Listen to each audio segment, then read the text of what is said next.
Gibbo presents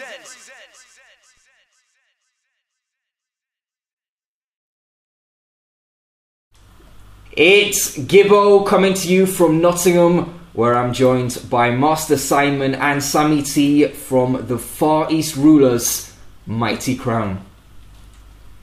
Guys, you're currently partway through the epic Driving Force tour. Can you tell me whose idea it was to go on such an extensive tour? It was all about the team, you know.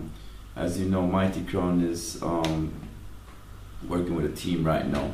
You know, our management group, Irish and Chin, Mighty Crown say, yo, we gotta go on a tour right now because there's only few set of sound in the world that really travel right now, you know, like extensively. So we decided to go, all right, let's go all over. So that started from, I think the 1st of March, and it's gonna go all the way to December. Is a tour of this length, covering multiple continents, something that you've wanted to do for a while? We've been doing that already for like 10 years. But yeah, basically about 10, 12 years now, been touring the whole world. Every year is a new year. We have different things to present, you know, and right now, like we're really hitting hard, like all over the world. We're really traveling, like this year again, really, because we had like there's always the good and the bad, you know, bad times, and then like you see like all the stuff what happened in Japan, like 311 tsunami and the whole earthquake, and after that things kind of slow down. But you know, people say, yo, I don't know, just deal with music same way. So after that, we're just on the map, like, you know. Are there any towns or cities which you visited so far, or that you're going to visit on this tour, where you haven't been to before? Yeah, like Switzerland. I've never been to, what your name? Biel. I've been there, but Sami never been there. So enough other place to come up. Like on the summer tour, we have like France, Portugal, Belgium, Spain, and all these places. Like that's in August. I never really like travel like those places yet. So like Norway, whole of Europe. We're basically like covering up whole of Europe because right now is the UK sector. You know, we shut in all of the UK dates then right now. So yeah, man, it's a good look, you know. Cause enough sound can't travel like this, you know. Only the chosen one, I should say. I want to know how many times you've woken up in a hotel room or an apartment on this tour so far and had to stop and think, which city am I in? That happens once in a while, you know, like when you like travel a lot and when you're really tired and when you wake up, you don't know where you're at. I'm like, yo, where is it? Japan or New York or London or Jamaica, or like it happened like just a little bit, you know. It's fun, but it's really hard working, you know, because like enough traveling, you know, like some people can't even imagine the way how we travel, man. And sometimes just mash we up and really, really and truly, you don't even know where it is sometimes. So it's all good, you know. Just happen. Yeah, it's all good. You've passed through so many different time zones during this tour. Do you try and acclimatise yourself and adjust your body clock to the city where you are, or do you just go with the flow and see what happens? Gotta adjust your body clock, definitely. You know, eat food, get the sun, but I don't see no sun in the UK so far. Maybe only on Saturday in Tudor's. Yeah, but you know, that's how we do it. You know, like try to adjust the body time to the city where you're at, because I can't adjust my body time to Japan right now. That's like way different body time. So, but the way how we travel, right? I don't even know how to adjust this, because the way how we travel, like this up, it's like it's just a jet lag life, man. It just, I don't know, it just naturally fix up back and then mash up again and fix up back again. Yeah, you get adjust to it once in a while, but you know, you don't know what's what sometimes. What has been the most memorable moment of the tour so far? taking into account your time between bookings and your travelling time, as well as when you've been playing out? Memorable time. If there's just one little moment that sticks in your head, makes you smile, makes you laugh, perhaps when you were playing, or perhaps, as I say, in between bookings or somewhere you visited maybe? Well, like, let's say a lot of things though, a lot of good things. You know, when we go to the venue and when you see a lot of people there, when the event is like a sold out show, that's good, you know. It's really good. And when you just mush up the place, that's a smile right there too, you know. I think it's just addictive, man. It's like coming like drugs. Like if you on the stage and wreck the dance, then it's like that feeling there. It just once you experience that feeling, it just not come away easily from you, you know.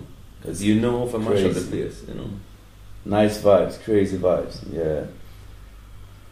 Simon, am I correct in thinking when the tour began in America, you were still in Japan? Yeah, I was still in Japan. And as you said earlier, March the 1st was the first date, and that was a booking to juggle in Jacksonville in Florida alongside Justice Sounds. So much for a stress-free start, because when you arrived at the venue, that being Sami and Ninja, Justice tried to catch you off guard and draw you into an impromptu clash. Tell me what was going through your mind when he tried this. Yeah, first of all, and everybody who's watching this right now, the interviewers don't pack, you know what I'm saying? I've a lock, the man study Mighty Crunk. I know every date, I don't even remember some of these dates. Because I don't even remember some of the things what happening at Justice Dance and, you know, all kind of things, man. I'm saying, yo, I'm rate on us still, but here we go on. See that dance there? It just, let people, like, I think we played with Justice song before, you know. And then people was like, yo, you know, then, is that the same who flip up on us, like, last time? And then before we go in, the promoter was like, no, man, him good, man. We learned the lesson from the other day. So when we go in there and start the same fuckery. See?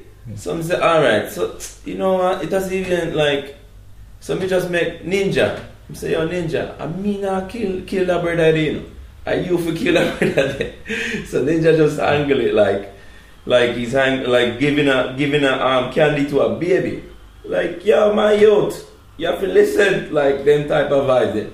You know, because everybody wasn't really even dancing to like his juggling, because he's so into like himself juggling, you know, he just want proof, and people is not there for like listen, like for only proof, you know. People just there in the dance to enjoy the dance, right?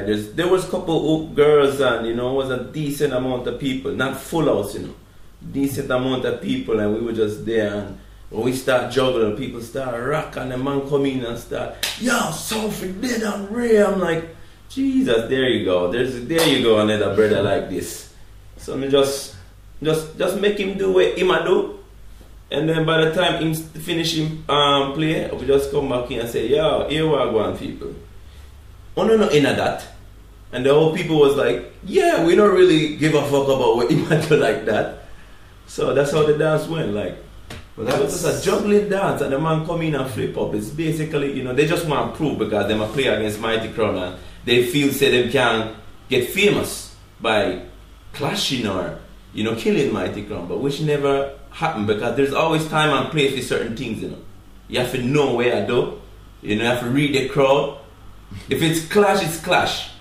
You understand? Yeah, so that's what the thing. They want to build audio, I guess, you know, because I was in Japan, you know. You know, and I heard the audio right away. Somebody sent it to my Facebook. Said, boom, yo, what happened? But as a matter of fact, that's not even an important dance. There's like a lot of more important dance, like the one in Canada we really want to talk about, you know.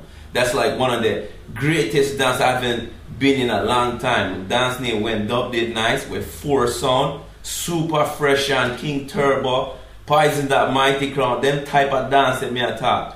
Like that dance was like very interesting, because it was a concept like the title ain't When Dub Did Nice, so it's like we're trying to bring the essence of the dancehall, like the old time something that mix up with something new, you know. Look, if I just interrupt you a second, we'll touch on that dance in a moment's time. If I could just ask Simon, if you had been in Jacksonville that night, would you have reacted the same way that Sami and Ninja did, or would you have just said, I'm going for it, let me just kill Justice? Well, I don't know, you know, because it all depends, you know. When I go by the vibes of the crowd. So listen to the audio and actually being in the dance is two different things. You know, when you listen to the audio, it sounds like, yo, these guys trying to prove something. But actually, like, I've been listening, you know, I've been hearing some other things, you know, who was actually at the dance. You know, people who was at the dance, they were saying, yo, Justice is fuckery, man. Like, yo, they doing some idiot thing. But the audio sound like they killing Mighty Crown. You know, it's like they trying to prove something. You know what I mean? So I don't listen. I don't hear it that way. Then. No, it's like they trying to kill Mighty Crown. You know, that's they, you know, like in their own way. But it's like it's different. You know, like people just it sound like people's not responding to them. So once you've reached the level that Mighty Crown have, though, are you always expecting someone to step up and challenge you like that? It's been happening from 99 World Clash. Since we won 99 World Clash, there's someone like that once in a while who try flip up. So that's nothing surprising, you know. Like if the gal them there, the girls them don't want hearing adult play. They want party, straight juggling. So you just deal with the case, you know. But if there's like people who's like say, yo, clash right there, maybe you gotta do that. You know what I mean? It all depends, you know. Maybe if I'm there, I would have just, you know, deal them, just kill them. I don't know. Maybe I'll just go with the flow. No, unless you're there at the dance, you know, you gotta be there. But that's like, you know, like Sami says, the least, very bottom of the whole driving force tour. Like Justice is like right here. I don't even talk about that. That's like the least right now of the whole tour, you know. Different question. Come in. As you said, Sami, a couple of weeks into the tour, you played at a night called When Dubs Did Nice in Toronto, alongside Poison Dart, King Turbo, and Super Fresh. It wasn't a clash, but it was certainly a unique event with 4 rounds, an early warm round, a real steel round, a singers and combinations round, and a surprise live artist round. How much did you enjoy playing at a night with a unique concept like this that offers the people something different? I mean, it was a really enjoyable dance. Like, there's a lot of clip on YouTube, I guess. Just go check it. You know, like there was a round.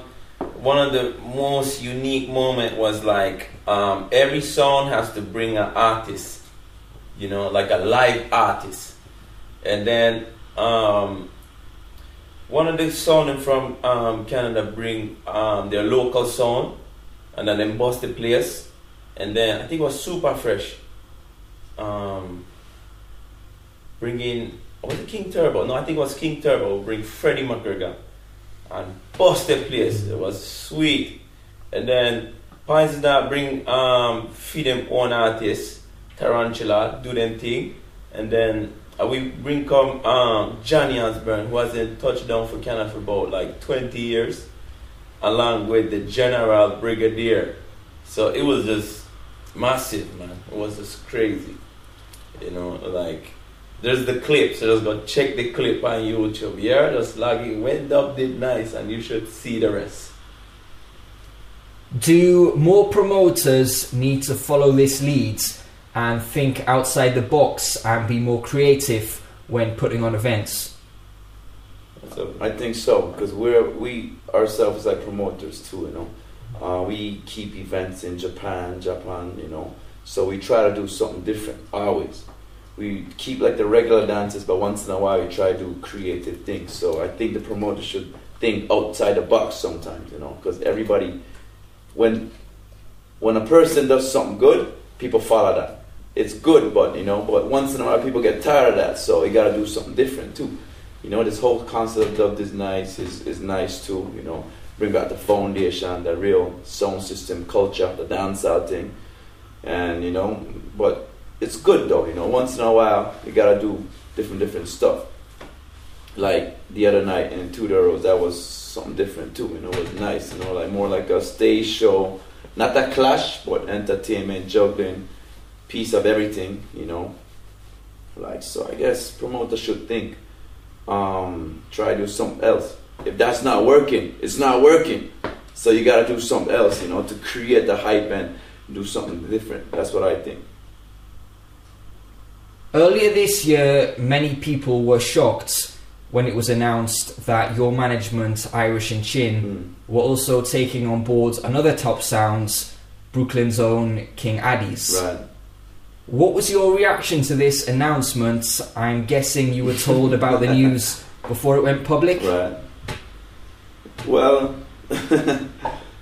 Chin called me and say, yo, trying to manage, you know, 2 bookings for King Addies. I'm like, so just do your thing, you know. If that's what Chin think is the right thing to do, you know, I'm not gonna stop Chin say, yo, that's not a good thing or that's not a bad thing, you know what I mean? Like, it's his choice still.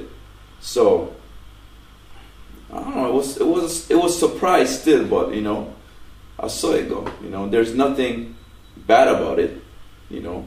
It's like, it's just so, you know, because Chin been dealing with like other artists too, like Vegas. He was managing Vegas, and he was doing stuff with other artists too, so, and other songs. So it's like, it's just natural, you know. A lot of people go to Irish and Chin say, yo, yeah, if you know, I want you to be with the management, this and that, and yeah, it was not really a shocking news or nothing, you know.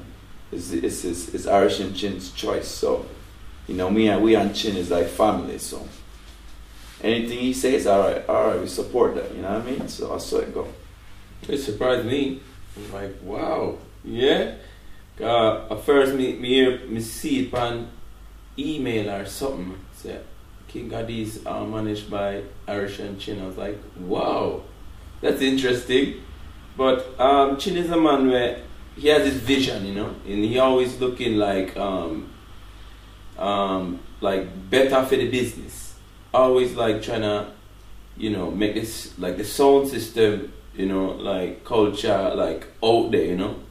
For like he's looking like the reggae business like in a whole aspect. So and man have some creative things in his mind. So you know, as Simon said, us, you know, from him feel said, yo, if you do that, it just the works, you know, just mash it up, you know, because me and it's not like Irish and Chin and Mighty Crown relationships gonna change because of that.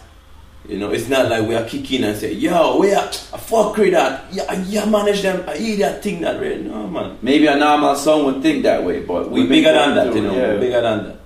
Chin been like, we've been dealing with Chin from 99 World Clash, like after that, you know, after the win. So from there, it's like 14 years. We've been doing like, you know, partner for like 14 years. So, you know, that's it's just that, man. You've juggled alongside Addies a couple of times on this tour so far, including a night called Money Pull Up in the Bronx at Somerset Hall. Sami, at the end of this dance, you took exception to a speech that Kingpin made. Can you explain exactly what happened this night? Well, I'm really surprised that you know so much stuff about these dances and like more details, man. You know, so like, you know, like what happened in each dance, like the man you wasn't even there, right? I was not there. You wasn't there at the dance? No, but these days, the beauty of the internet, and if you love the business like me, you have to do your research. And then you see the thing about this, you know, the man has some passion in it, you know, because if you don't have the passion, you know, I don't think these questions are going to really come out, man. We're not like, where's it again? What happened in that night there? Yeah, take us through, in your words, exactly what happened towards the end of that dance. Well, you know, basically, Addies and Mighty Crown, you know, 2 big class sound, you know. You know, people are come there so with some like expectation, you know. And then at the end, it was like, well, basically it was like, yo, people just don't want to hear no 45 or, you know, just dub plate. So I was like, 45 shot block, and from there was just pure dub play flinging, and I think the youth make a speech about something about I gonna hold them up a burn or something, man. I didn't really hear it good enough. So I'm gonna check one of my brethren and say, what him just said? Did him diss me? So maybe yes, slightly, you know. So I'm saying, alright, we're not taking no disrespect, so I just hold the mic and say, yo, you want one? Car, boom bam, I gotta play one song, and if you feel that song there, and the dance done already, so you know, lights was on and shit. So it's like, alright, play one song. And flatten down the place. End that story. What's your opinion of Addies' new recruits, Kingpin, A1 and Swoogie Don? Tell the truth, I don't really know them that good, like my brethren them, you know. But I think it's like it's a good look, new look. Best the hope of Addies, you know, because Addies are my son. I've been, you know, grow up on Addies sound same way, you know, from Danny Dread days. So, and then they have talent, you know. They like he can chat good, you know. The mics man can speak good, and they have a little chemistry. It's working. So, you know, hope wish best of them, you know. Well, King Addies is a big song. It's not a regular song. So the young recruits have a lot of responsibility because they gotta hold the legacy. I think that's the honest opinion, you know. They got talent, so they gotta work up to it. That's my view still, because it's a big song. It's not a regular song. Everybody know about King Addies, you know. King Addies, they're one of the biggest songs in the world with all the heavy dubs. So the expectation is really high. That's what I think, you know. If you follow the internet, you know that very good. So that's how it goes, you know. So I hope they live up to the expectation. Now that you and Addies are both part of the Irish and Chin family, does that rule out the possibility of a clash between you two, or does it make it more likely as it could be easily arranged? It doesn't matter. It's even if they're part of Irish and Chin or not, if it happened, it happened. Simple as that. You know, so it doesn't matter if they're part of Irish and Chin or not. That doesn't make any change. You've taken a well-publicised break from clashing recently, which I'm sure wasn't due to lack of offers. Right. Does clashing still have the same appeal to you that it once did? Well, appeal is definitely different. You know, is the clashing thing is always changing from, you know, because it's been evolving. It's all about, you know, it evolves. From 70s, 80s, 90s, the clashing style is different. Year, you know, 2000 and on, the thing is different too. But, you know, bottom line, Mighty Crown is all about, is like music, entertainment.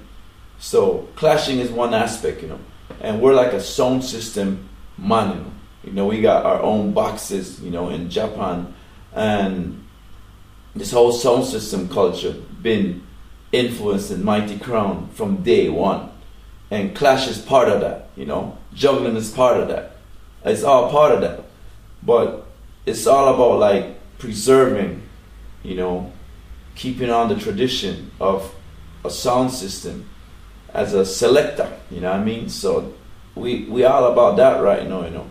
So clashing will never die, period. Clashing is clashing, and we've been clashing from early 90s all the way up, and right now we're not really clashing hard, but it's just part of the entertainment, you know what I mean? Like this whole sound system culture, that's what I think. But like you said, the clash thing is like different from the 90s, and now it's like totally different, you know. Kilimanjaro don't really clash. They do 1 and 2 clash this year, but, and Squingy's not here, Mataran's not clashing, Lynx is not clashing that often too, maybe once in a while. So definitely the clashing thing is different than the 90s, or it's always evolving, you know. I think we lacking stars, man. Lacking stars in the sound system industry. Like now Squingy gone, right? There must be somebody else like who can like shot like that, you know, because enough talent out there. But I think it's just, I don't know, something is not working yet. I think like the chemistry, or you know, with the owner, with the sound, or you know, the selector, or you know. But I think there should be like more stars, man. We're lacking stars right now, man. So in the future, will we see you return to the Clash Arena? Yeah, of course, you know. It's not like we left. We're just there, but we have so much days without even clashing, you know. And we can juggle too. And we've been lacking juggling dances like all over the world for like about 3 years now, you know, without clashing. So as Simon said, it's not about just clashing, and it's just like, you know, part of it. But when we come in at the clash, you know, Mighty Crown shellings that, you know, man. You know? Yeah, when we come back, all the song gotta prepare, really prepare, you know. We're gonna go really extra hard, you know. You know what I mean? So that's how it go. One day, anything can happen, like I say, you know. Anything can happen. But it's not like we stop playing music. There's a lot of clash song. When they one stop they clash, they don't get no dates. But we've been traveling like literally every week right now. So, you know, people could say whatever they want to say, but still there, strong.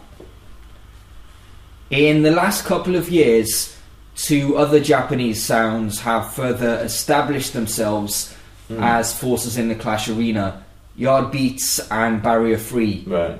Would a clash between yourselves and one or both of these sounds, perhaps in Japan, be something that would interest you in the future?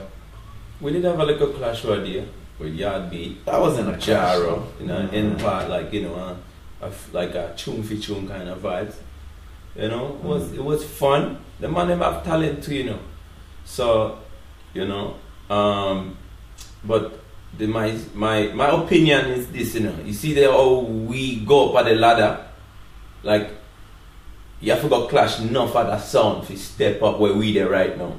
You understand? Cause we make our own way up there right now, as the top sound right now, you know. So you have to go prove yourself to the world. I know Japan alone now, you understand? Cause them have them name a ringer now, like out of Japan. People know about Barrier Free, Yard Beat, so them have to go prove themselves, like, oh, Mighty gonna prove it to the world, you know. I know 1 and 2 clash alone I go really. I mean, we might buck, you never know still. But they might youth them, you know. Anything can happen, like I said. You never know what's gonna happen in life, you know. We might be clashing next week. You don't even know. But, you know, we might not clash. I don't know. We go by the flow, you know. Yeah, anything can happen, like I say. We're not clash next week, yeah? But anything can happen, man. We're not clash for a while. Your success as a sound has allowed you to expand the Mighty Crown brand by launching a number of other projects and businesses, including 9 Rulers, Lifestyle Records and Strive, a dancehall magazine. Do your other business ventures interest you more today than, say, clashing? Well, you see, business is just business, you know. It's a way of expressing ourselves, you know. Like we got like a Nike deal. That's the way of expressing what like a selector could really do. You know what I mean? Because when you look at other genres, you know, like hip hop, house music, dance music, a top DJ from house music get billions. Hip hop get millions. But where's like the reggae soul man, like the top selector from the reggae sound system culture? You know, it's like when you compare to like selector and DJ from other genre, you're like, yo, we still behind. Not behind, you know, but like money wise, business wise. So we try to do the unexpected, you know. Like how far can a selector, a songman reach, you know, pushing reggae? So Nike is just like one way of, that's like business, but it's like more than business, you know what I mean? It's like a way of expressing to the world, say reggae songman, a selector, a dancer selector could push it far, you know what I mean? So even 9 Rulers, even clothing line, even like collabo with like, you know, other brands, merchandising, all of that is way of expressing the music in our own way. So can't really say that's more than clash or more than that, you know what I mean? Yeah, Like, I mean, it's like you're comparing like business and passion in a way, you know. I mean, that's two different things.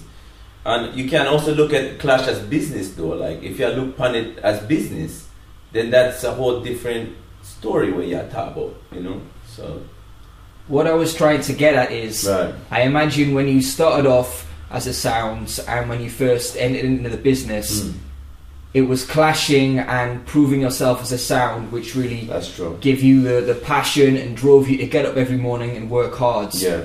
Do your business ventures, whether it be your record label or your clothing line, give you that drive today and replace the same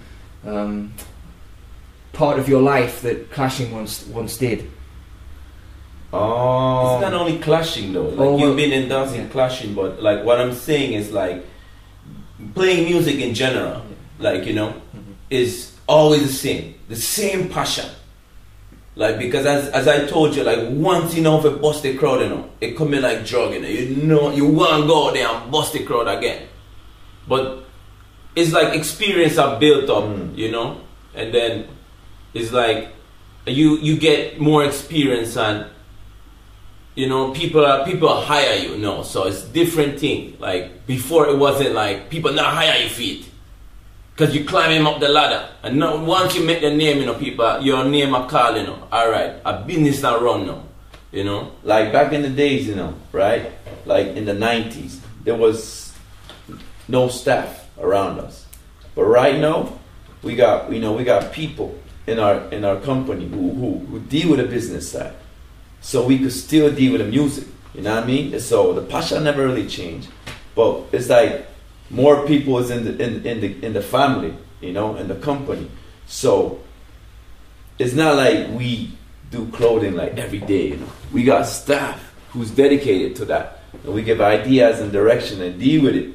It's like really like ideas. It's the ideas. It's like different, you know, like it's two different things, but the passion is there. You know what I mean? Like it's all about music, but you know, at the end of the day, because music busts Mighty Crown, and it's not like we're gonna stop playing music. And clash is one aspect, you know what I mean?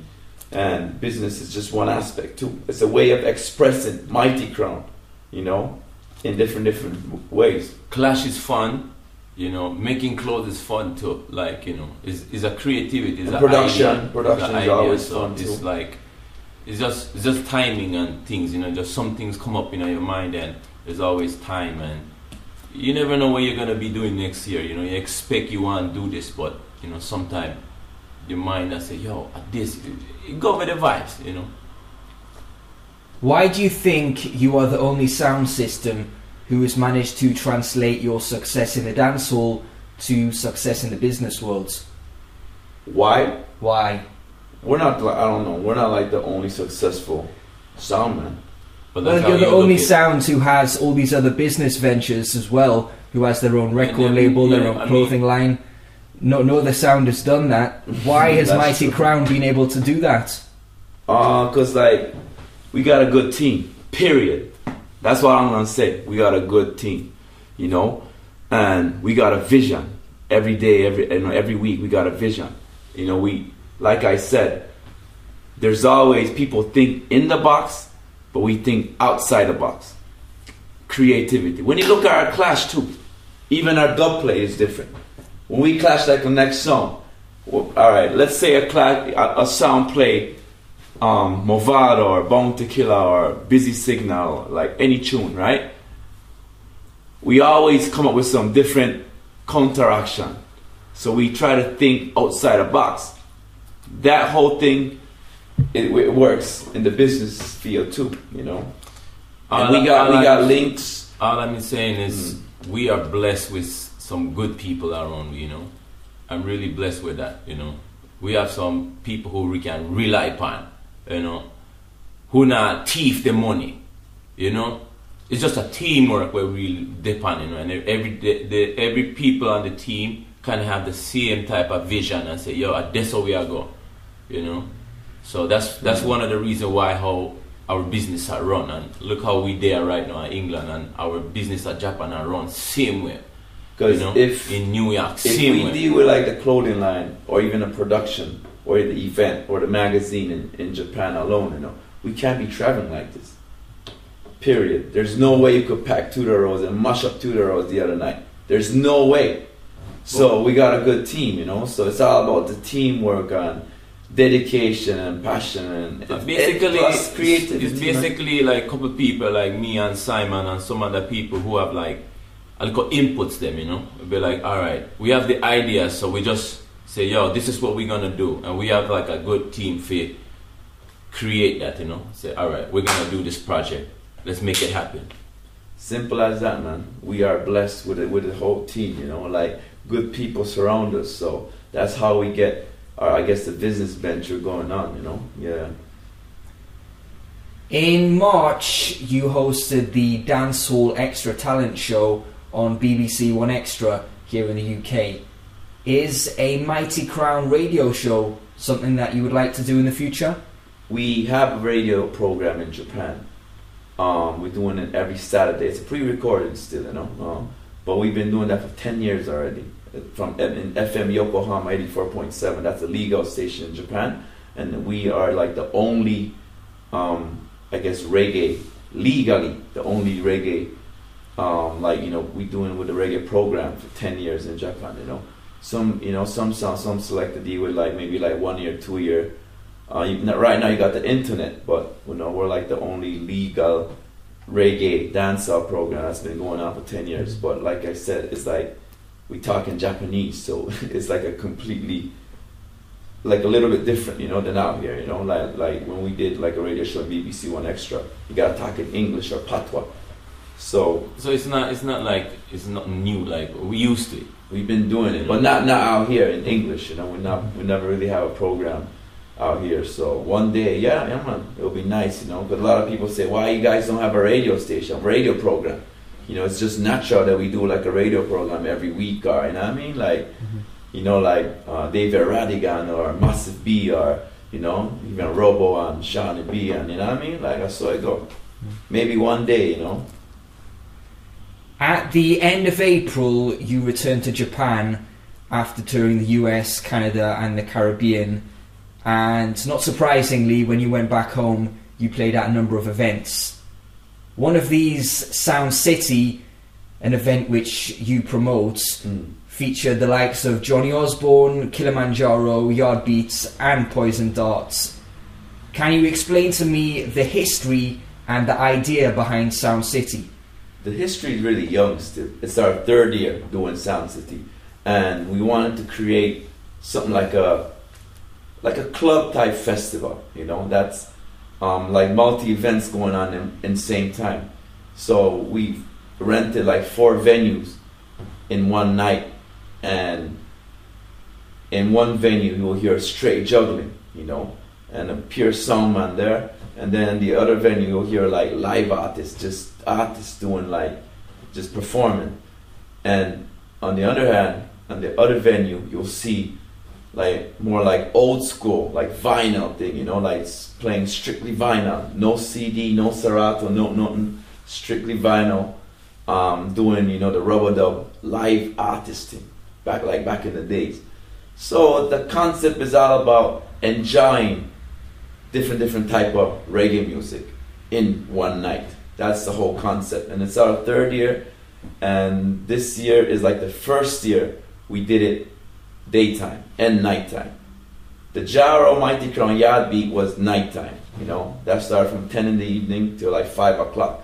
But the other rest of the event was started from 2 in the afternoon to 8 o'clock. So it was like different event actually, but all part of Sound City, you know, and it was a success. You know, a lot of people was there, over like 3,000 people, 3,500 people was there for the whole show, and it was a success, you know, and hopefully we could do it next year too.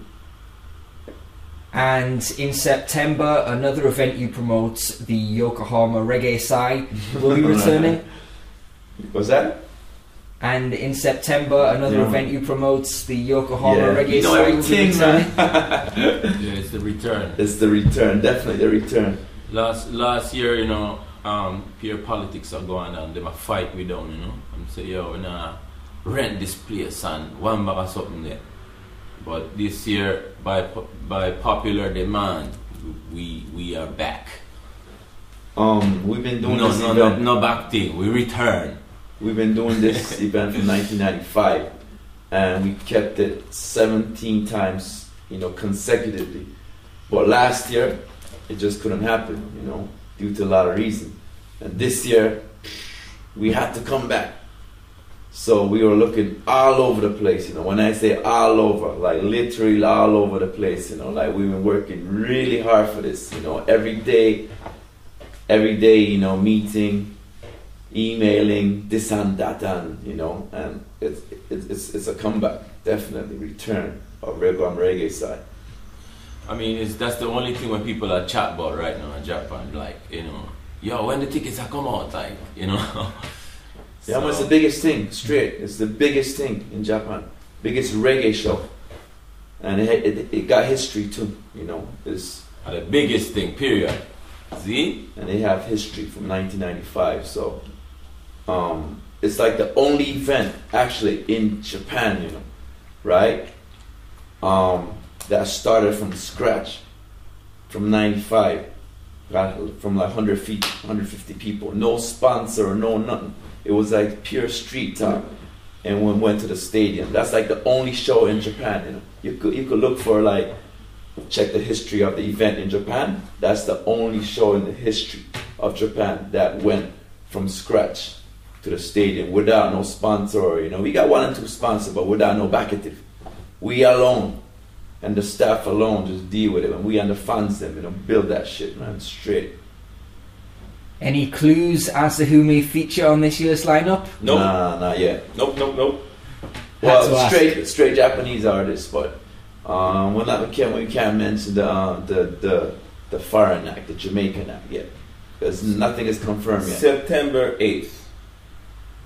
Anybody willing to come fly in Japan?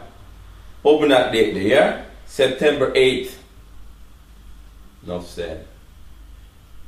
After your short break back in Japan, the European leg of the Driving Force tour began last weekend. You played in Berlin on Friday before you headed over here to the UK, where you played at the Tudor Rose in Southall on Saturday nights. Now, I've watched the video of some of Saturday night's dance, and I heard you playing custom dubs specifically for the UK leg of the tour. Are you the only sound big enough to cut custom dubs for juggling dates, and is this something that you do often? We're not the only sound. You got a lot of sound who customize song for juggling dates, But we're like, I guess, if one of the few sound maybe deal with that. It was more than a juggling dance. It was more like Mighty Crown. It's just ideas just come up on my mind more time and just say, because that customized dubplate is not a new dubplate, We've been having that for a while, and it's a pack up, and it was just ready for shot on this tour again. You understand? Yeah, man. But we always come up with some surprise, so people expect that from Mighty Crown, because they're so used to Mighty Crown. Here in Mighty Crown, dubs customized, so we got 1 and 2 dubs in between. So saying England, this and that, and got a crazy forward. That's how it goes too. Simon, Sami, it's been an absolute pleasure. Safe travels and enjoy the rest of the tour. Okay, thank you. Respect. One love. MightyCrown.com. Log in, yeah? Facebook, Mighty Crown fan. That's where you get all the info. Alright? Bless up. Gibbo.